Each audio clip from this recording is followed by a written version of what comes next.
F खातेधारक आहात की ज्यांची नोकरी सुटलेली आहे किंवा नोकरी त्यांनी सोडलेली आहे आणि त्यांना पी एफ पेन्शन पैसे जे आहेत ते पैसे विड्रॉल करायचे आहेत, तर 1 जुलै 2026 पासून नवीन नियम लागू झालेले आहेत. हे नियम नेमके काय आहेत ते माहीत असणं गरजेचं आहे, तरच तुम्हाला पी एफ पेन्शन ही विड्रॉल करता येणार आहे. तर आजच्या व्हिडिओमधून आपण पाहणार आहोत की ज्यांनी नोकरी सोडलेली आहे अशा पेन्शनधारकांना पी एफचा पैसा, पी एफ पेन्शन कशी विड्रॉल करता येणार आहे, याचा जुना नियम काय सांगतो, कंपेअरमध्ये नवीन नियम काय सांगतो, याबद्दल सविस्तर आढावा आजच्या व्हिडिओमधून घेणार आहोत. त्यामुळे व्हिडिओ शेवटपर्यंत बघायचा. चॅनलवर पहिल्यांदा आला असेल तर अशाच महत्त्वाच्या आणि गव्हर्नमेंटच्या नवीन अपडेटसाठी चॅनल सबस्क्राईब करा. त्याचबरोबर शेजारी बेल आयकॉन सुद्धा ऑन करून ठेवा, म्हणजे असेच महत्त्वाचे अपडेट तुमच्यापर्यंत रेग्युलर पोहोचत राहतील. नमस्कार, मी पूनम आणि तुम्ही पाहताय पुन्हा एक नवीन अपडेट.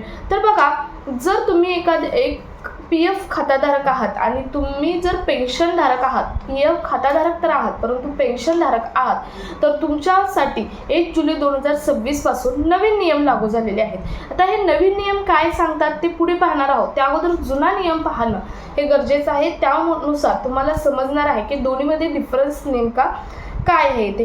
बघा, आपण जर एक पी एफ खाताधारक असाल तर आपण नोकरी सोडली आहे आणि पेन्शन पैसे आपल्याला पेन्शन पी एफ विड्रॉल करायचा आहे, तर EPFOने 1 जुलै 2026ला नवीन नियम लागू केलेले आहेत, ज्या संदर्भात आपण आता पाहणार आहोत. EPFOमधील EPS जी पेन्शनची स्कीम आहे याचा विड्रॉलचा जुना नियम काय सांगतो की आपण जर 10 वर्ष किंवा त्यापेक्षा कमी नोकरी केली असेल, सर्व्हिस केली असेल, तर आपल्याला 2 महिन्यानंतर पी एफ हा विड्रॉल करता येतो, म्हणजेच पी एफचे पैसे हे काढता येतात. म्हणजे EPFOमध्ये जर 10 वर्ष किंवा त्यापेक्षा तुम्ही कमी सर्व्हिस केली असेल तर लगेचच 2 महिन्यानंतर तुम्हाला पी एफ हा काढता येतो किंवा पी एफ पेन्शनसुद्धा काढता येते. म्हणजे 10 वर्ष किंवा त्यापेक्षा कमी, 10 वर्ष किंवा त्यापेक्षा जास्त नोकरी असेल तर त्यासाठी काय करावं हे सुद्धा मी पुढे तुम्हाला सांगणार आहे. बघा, याची प्रोसेस काय, तर पेन्शन विड्रॉलचा विकल्प सांगतो. आपले EPFOमध्ये 12% जे कॉन्ट्रीब्युशन घेतलं जातं त्यातील 8.33% हे एम्प्लॉयचे असतात, जे पी एफच्या अकाउंटमध्ये जमा केले जातात आणि हेच पैसे तुम्हाला नंतर पेन्शन म्हणून तुम्हाला दिले जातात. आता हे जे 8.33% आहेत, ज्यांनी 10 वर्ष सर्व्हिस केलेली आहे किंवा त्यापेक्षा कमी सर्व्हिस केलेली आहे आणि त्यांच्या खात्यामध्ये जमा केलेले आहेत, त्यांना तुम्ही नोकरी सोडल्यानंतर 2 महिन्यातच हे पैसे काढता येणार आहेत. परंतु ज्यांची सर्व्हिस 10 वर्ष किंवा त्यापेक्षा जास्त झालेली आहे अशा पी एफ होल्डरला किंवा अशा पेन्शनधारकांसाठी महत्त्वाचं म्हणजे ह्या पी एफ हा काढता येत नाही, तर त्यांना 58 वर्षानंतर पेन्शन चालू केली जाते, जी की सध्या 1000 पेन्शन आहे किंवा काही जणांना त्यापेक्षा जास्त सुद्धा पेन्शन असेल. तर आता हा जुना नियम पूर्णपणे हा सांगतो. आता यावरती नवीन नियम काय सांगतो. आता हा व्हिडिओ करण्याच्या पाठीमागे एकच उद्देश आहे. काल मला एक कमेंट आली होती की ताई, पेन्शन धारकांसंदर्भात पी एफचा रूल नेमके काय आहेत, 1 जुलैपासून लागू झालेले आहेत, ते काय आहेत, त्या संदर्भातील व्हिडिओ बनवा. त्या कमेंटच्या रिक्वेस्ट हा व्हिडिओ आजचा महत्त्वाचा बनवलेला आहे. मी परवा एक व्हिडिओ पोस्ट केला होता, त्यामध्ये ॲडव्हान्स पी एफचे रूल आहेत ते सांगितलेले आहेत, तो सुद्धा व्हिडिओ तुम्ही जाऊन पाहू शकता. तर महत्त्वाचं म्हणजे नवीन नियम काय सांगतो बघा.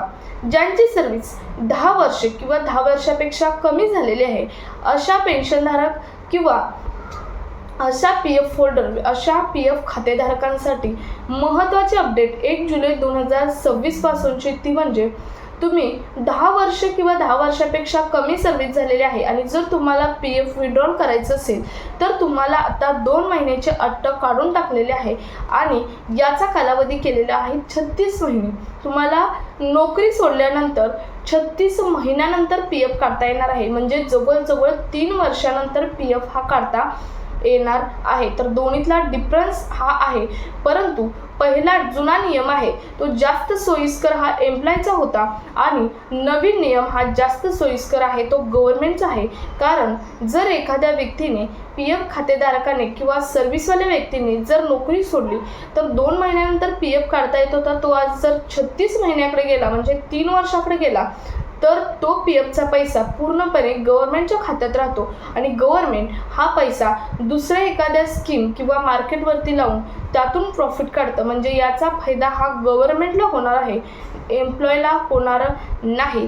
तर ही महत्त्वाची अट आहे किंवा रूल्स आहे 1 जुलै 2026 पासून पेन्शनधारकांसाठी हा EPFOकडून किंवा गव्हर्नमेंटकडून लावण्यात आलेला नियम आहे PF विड्रॉलसाठी. तर महत्त्वाचं म्हणजे ज्यांची 10 वर्षापेक्षा जास्त सर्व्हिस झालेली आहे अशा लोकांना जी पेन्शन मिळते त्या पेन्शनवरती कुठल्याही प्रकारचं व्याज दिलं जात नाही. यातसुद्धा गव्हर्नमेंटचंच प्रॉफिट होत आहे, कारण त्यांचा पैसा गव्हर्नमेंटकडे असाच राहिलेला असतो आणि त्यावरती गव्हर्नमेंटच व्याज घेत असतं किंवा कोणत्या तरी स्कीममध्ये गुंतवून त्यातून प्रॉफिट काढत असतं.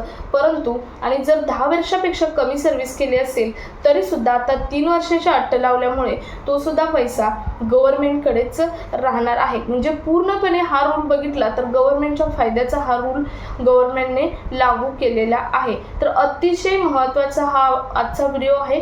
प्रत्येक पेन्शनधारकांपर्यंत शेअर करा. आणखी काही डाऊट असेल तर कमेंटमध्ये नक्की विचारू शकता. भेटूयात पुढच्या एका अपडेटसोबत. तोपर्यंत धन्यवाद.